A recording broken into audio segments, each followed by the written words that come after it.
Selamat malam, Bapak, Ibu, anak-anak, serta semua saudaraku yang dikasihi dan mengasihi Tuhan Yesus Kristus.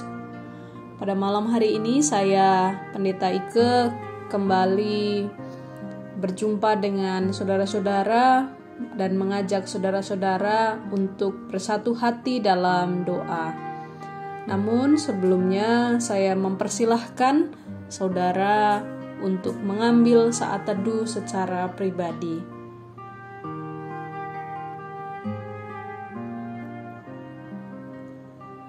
Pembacaan Alkitab kita pada malam hari ini diambil dari Markus pasal 9 ayat 30 sampai 37. Markus pasal 9 ayat 30 sampai 37. Saya akan membacakan untuk kita semua.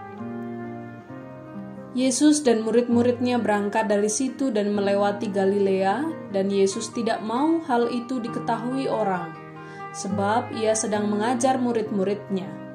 Ia berkata kepada mereka, "Anak manusia akan diserahkan ke dalam tangan manusia, dan mereka akan membunuh dia, dan 3 hari sesudah ia dibunuh, ia akan bangkit."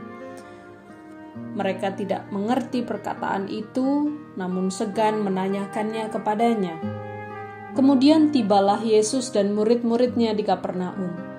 Ketika Yesus sudah di rumah, ia bertanya kepada murid-muridnya, "Apa yang kamu perbincangkan tadi di tengah jalan?" Tetapi mereka diam, sebab di tengah jalan tadi mereka mempertengkarkan siapa yang terbesar di antara mereka. Lalu Yesus duduk dan memanggil ke-12 murid itu, katanya kepada mereka, "Jika seseorang ingin menjadi yang terdahulu, hendaklah ia menjadi yang terakhir dari semuanya, dan pelayan dari semuanya." Maka Yesus mengambil seorang anak kecil dan menempatkannya di tengah-tengah mereka. Kemudian ia memeluk anak itu dan berkata kepada mereka, "Barang siapa menyambut seorang anak seperti ini di dalam namaku, ia menyambut aku.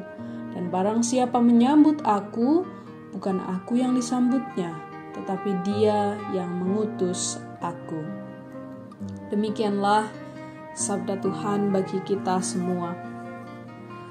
Saudara-saudara, pertengkaran bisa muncul di mana saja.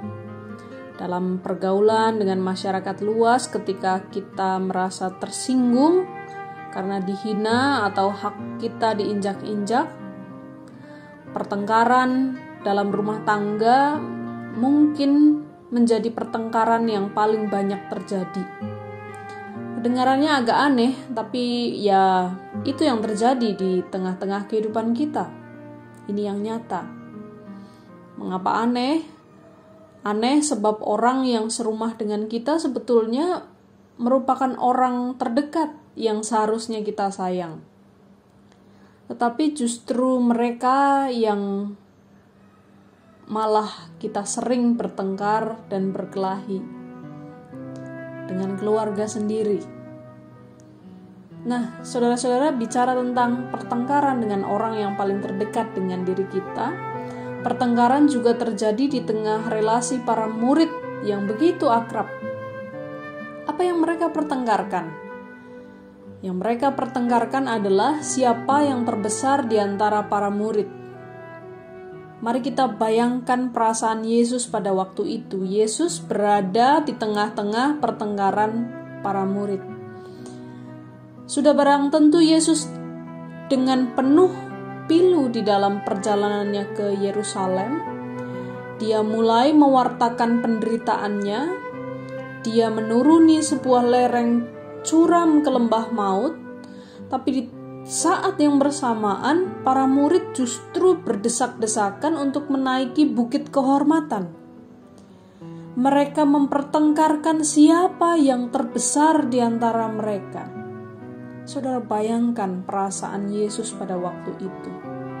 Betapa Yesus sudah mendekati kematiannya, tetapi para murid malah sibuk sikut sana, sikut sini, berebut kuasa. Mengapa mereka mempertengkarkan? Tujuannya sudah jelas. yaitu ingin dihormati, ingin menguasai yang lain, diangkat sebagai wakil di antara mereka. Jika sampai terjadi pertengkaran di antara mereka, berarti banyak di antara para murid yang merasa berhak dan yang menginginkan pengakuan atau kedudukan itu. Nah ini yang menarik dari sikap Yesus. Ketika pertengkaran terjadi dan apa yang mereka pertengkarkan adalah tentang siapa pengganti Yesus. Yesus bukannya memarahi, para murid bukannya dimarahi, malahan Yesus mengajak berdialog dengan para murid. Yesus menangkap keinginan para murid, yang tentu saja keinginan itu membuat Yesus sendiri sedih. Jadi keinginan para murid ditangkap oleh Yesus, lalu Yesus memberikan penjelasan bahwa di dalam kerajaan Allah, kebesaran seseorang itu diukur dari seberapa besar kesediaannya untuk melayani. Kebesaran seorang pengikut Kristus adalah ketika ia mau menempatkan diri untuk melayani dan menjadi berkat bagi sesama. Saudara-saudara, penjelasan-penjelasan yang Yesus utarakan kepada para murid sejak mulai duduk, memanggil para murid untuk mendiskusikan, menggunakan simbol anak-anak bahkan, justru menolong para murid untuk menyelesaikan pertengkaran di antara mereka. Yesus tidak menambah tegang suasananya dengan marah, melainkan di dalam rasa bersalah yang berkecamuk dan ambisi para murid, Yesus menjadi juru damai. Saudara, inilah yang harus kita teladani.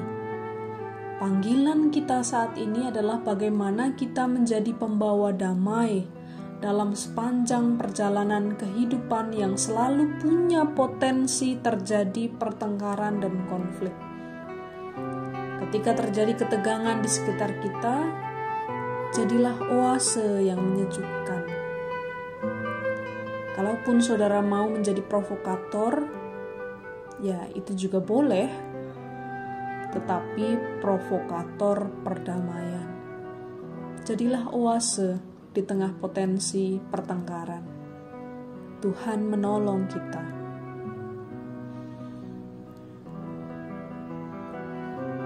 Saudara-saudara, kita pada malam hari ini akan berdoa bersama dengan diucapkan. Kita akan mengawalinya dengan doa Bapa Kami yang diucapkan bersama dengan keluarga, atau bagi saudara yang pada malam hari ini berdoa seorang diri, saya akan menemani saudara. Lalu kita akan melanjutkan dengan doa syafaat.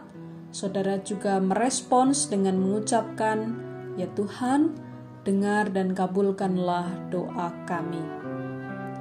Mari kita mulai berdoa dengan mengawalinya dengan doa Bapa Kami. Bapa Kami yang di sorga, dikuduskanlah namamu. Datanglah kerajaan-Mu, jadilah kehendak-Mu di bumi seperti di sorga.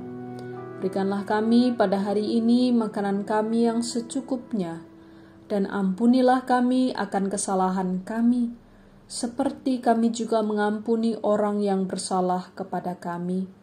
Dan janganlah membawa kami ke dalam pencobaan, tetapi lepaskanlah kami daripada yang jahat.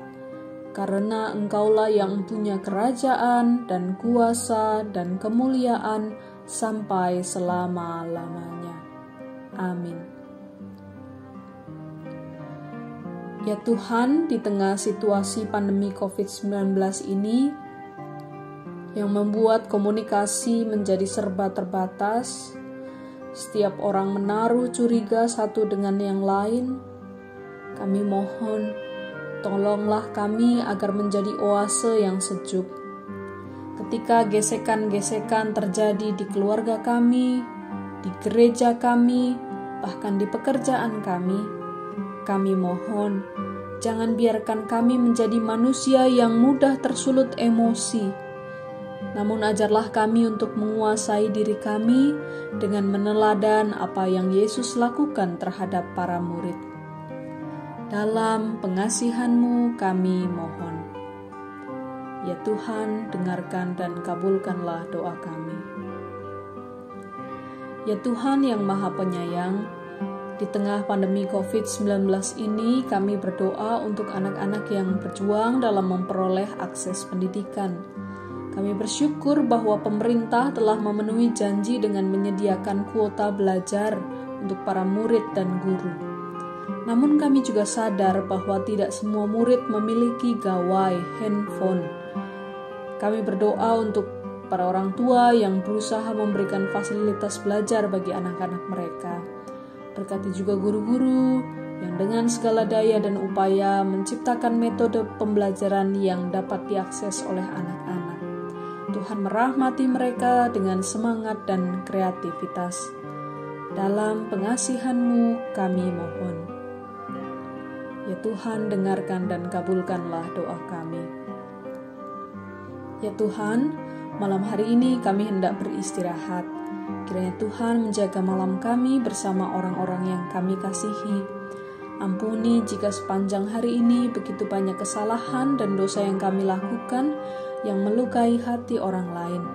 Izinkanlah esok pagi kami memperbaiki diri dan memohon maaf kepada mereka yang hari ini telah kami sakiti. Biarlah esok pagi menjadi hari yang penuh semangat bagi kami. Inilah doa kami, dalam pengasihan-Mu kami memohon. Ya Tuhan, dengarkan dan kabulkanlah doa kami. Amin. Tuhan menjaga dan melindungi malam saudara. Tuhan menyertai.